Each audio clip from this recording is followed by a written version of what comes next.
Organisasi Kesehatan Dunia (WHO) telah menyatakan kesepian ini sebagai ancaman kesehatan global yang mendesak. Hal ini diumumkan setelah ahli bedah umum Amerika Serikat mengatakan bahwa dampak kematian akibat kesepian setara dengan merokok 15 batang sehari.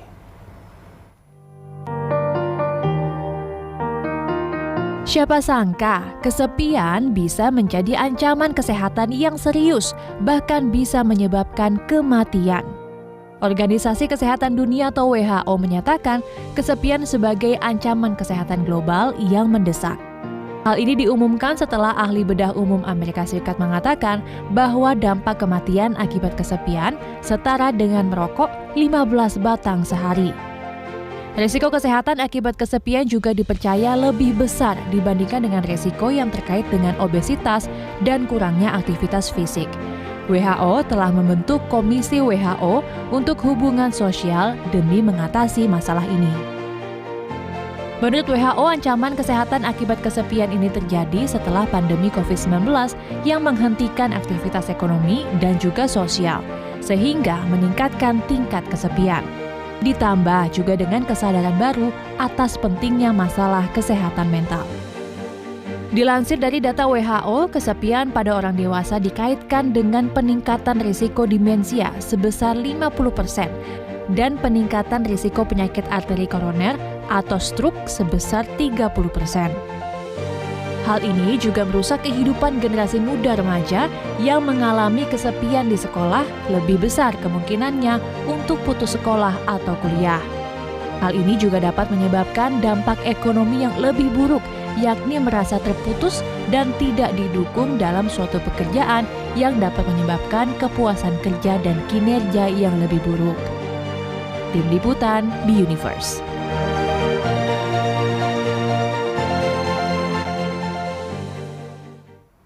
Ya, pemirsa, kesepian kini telah menjadi sebagai ancaman kesehatan global. Resiko kesehatan akibat kesepian sama buruknya ternyata dengan obesitas dan juga kurangnya aktivitas fisik, termasuk merokok 15 batang per hari. Lalu bagaimana pendapat masyarakat menanggapi masalah ini? Berikut komentar beberapa warga terkait ini. Biasanya nyari kesibukan atau nyari distraction, kayak misalnya main game atau nonton, atau kayak misalnya curhat sama teman. Bagi beberapa orang mungkin relate sama itu ya, karena kesepian untuk beberapa orang itu susah kan, untuk kaumnya mungkin ada orang yang nggak ada temennya, atau kayak susah untuk cari distraksi biar nggak kesepian lagi. Kalau buat saya sendiri sih biasanya saya sih lebih sering nongkrong sih, interaksi sama orang biar nggak ngerasa kesepian. Soalnya biasanya saya ngerasa kesepian kadang-kadang, apalagi yang belum punya pacar nih. Nah, biasanya tuh butuh pacar buat cerita, biasa gitu kalau saya. Kalau itu sih tergantung dari orang ya, kan emang mental health orang kan beda-beda. Kalau menurut saya itu lebih ke coba mau ngomong sama orang duluan, mau apa kayak cerita duluan aja, walaupun orang itu mau dengar mau enggak, yang penting kita cerita dulu, yang penting jadi tuh kayak kita udah agak lega aja gitu setelah cerita, terus banyak ibadah. Organisasi Kesehatan Dunia atau WHO telah menyatakan kesepian sebagai ancaman kesehatan global, dan untuk membahasnya kita sudah bersama dengan Rafika Syaiful selaku psikolog. Selamat siang Bu Rafika. Bu, ini WHO menyatakan bahwa ternyata kesepian ini sebagai ancaman kesehatan global yang ternyata bahkan bisa menyebabkan kematian. Seperti apa sih sebenarnya teorinya, Bu? Oke, betul. Kesepian itu kan didefinisikan sebagai perasaan kehilangan atau ketidakpuasan yang dihasilkan dari harapan kita dan aktualnya yang kita miliki. Jadi loneliness ini kadang menyebabkan penilaian yang buruk terhadap diri dan persepsi negatif terhadap lingkungan. Oleh karena itu, kalau tanpa intervensi yang tepat, loneliness memang bisa jadinya berkepanjangan yang akhirnya berdampak negatif gitu, kayak meningkatkan intensitas gangguan mood, menyakiti diri, bahkan sampai bunuh diri. Itu benar banget, Mas. Nah, tapi adakah kaitannya antara misalnya kata kesepian dengan mungkin sekarang yang anak-anak sekarang bilang tuh anaknya introvert, jadi nggak mau ngobrol sama siapa-siapa. Adakah kaitannya dengan itu, Mbak Rafika? Oke, introvert itu kan memang dia recharge ya, akan merasa happy kalau dia tuh sendiri. Tapi ketika seorang introvert ini sudah tidak menyenangi lagi aktivitas sendiri gitu, karena sebenarnya kita manusia tuh butuh need of intimacy, atau kita juga butuh untuk ada setidaknya orang introvert pun harus punya satu atau dua sahabat sih Mas untuk dia berdiskusi, berbicara gitu kan. Jadi memang dibilang ada hubungannya, kadang orang yang introvert kalau dia memang introvert harusnya dia tidak merasa kesepian kalau sendirian. Jadi kalau dia merasa kesepian, merasa ada rasa cemas ketika sendiri, itu dimasukkannya loneliness bukan introvert gitu. Nah, sekarang kan ada juga teknologi nih Mbak Rafika. Apakah memang kesendirian ini atau kesepian ini bisa dihilangkan dengan hanya cuma chat aja mungkin atau via telepon aja, atau memang harus ketemu dengan orang secara fisik, Mbak?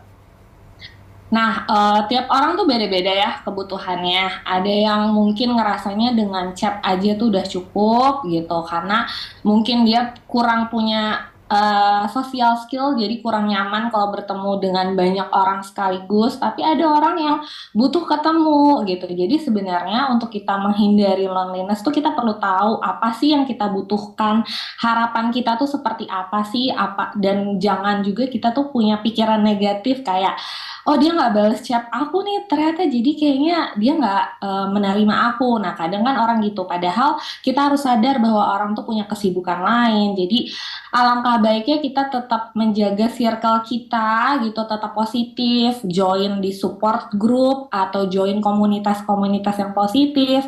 Terus jangan juga kita membiarkan diri kita berdiam diri terlalu lama di kamar meratapi gitu. Jadi coba buat pleasure list gitu, atau kegiatan apa sih yang pernah buat kita happy, mungkin kita bisa lakuin lagi gitu. Karena kan nggak mungkin kita tiba-tiba ngerasa loneliness ya gitu, mungkin ada penyebabnya, kita juga harus cari tahu gitu. Nah kalau kesulitan bisa minta bantuan ke profesional gitu, jangan membiarkan kesepian itu berlarut-larut gitu.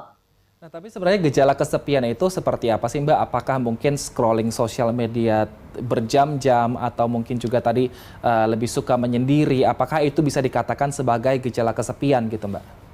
Oke.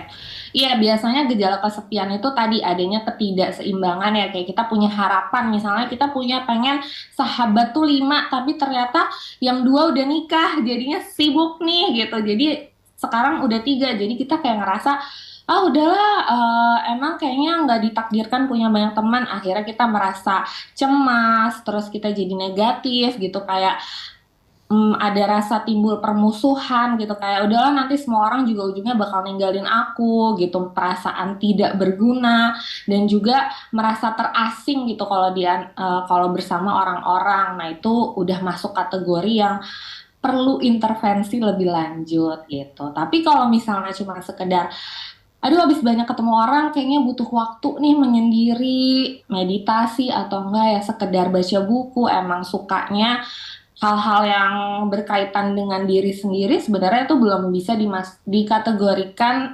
loneliness gitu, karena dia masih menyukai dan memiliki kesenangan ketika beraktivitas sendiri gitu. Kalau loneliness tuh dia udah ketika sendiri tuh pikirannya udah negatif, overthinking kemana-mana gitu. Nah, tapi kita bisa cegah itu enggak Mbak, supaya kita tidak kesepian? Sebaiknya memang apa yang harus kita lakukan? Betul, sebenarnya balik lagi, coba berusaha berpikir positif. Kayak kalau kalian pengen diperlakukan ramah, ya kita ramah duluan ke orang lain, ya nggak Mas? Terus kalau pengen juga lebih bisa join gitu, atau enggak, mungkin circle yang ini nggak bisa nemenin dulu nih, jangan patah semangat, coba cari circle baru. Kan siapa tahu ketemu orang baru, dapat pandangan baru gitu, yang lebih positif gitu. Terus juga berusaha untuk terus melakukan banyak aktivitas gitu sih. Nah, kebanyakan juga mungkin kesepian ini dirasakan oleh orang yang mungkin tadi merasa lingkungannya negatif, sehingga memilih untuk sendiri. Nah, untuk memulai lingkungan baru, memilih lingkungan baru untuk yang positif, mungkin ada sedikit trauma. Ada tips nggak dari Mbak Rafika supaya bisa menemukan lingkungan yang lebih positif dan tidak merasakan kesepian lagi?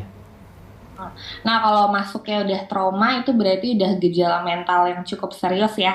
Jadi baiknya bisa dikonsultasikan ke tenaga profesional. Baik, terima kasih Mbak Rafika atas informasinya, menarik sekali. Semoga kesepian ini tidak terjadi di Indonesia dan juga tidak menyebabkan kematian. Terima kasih Mbak Rafika, sehat selalu.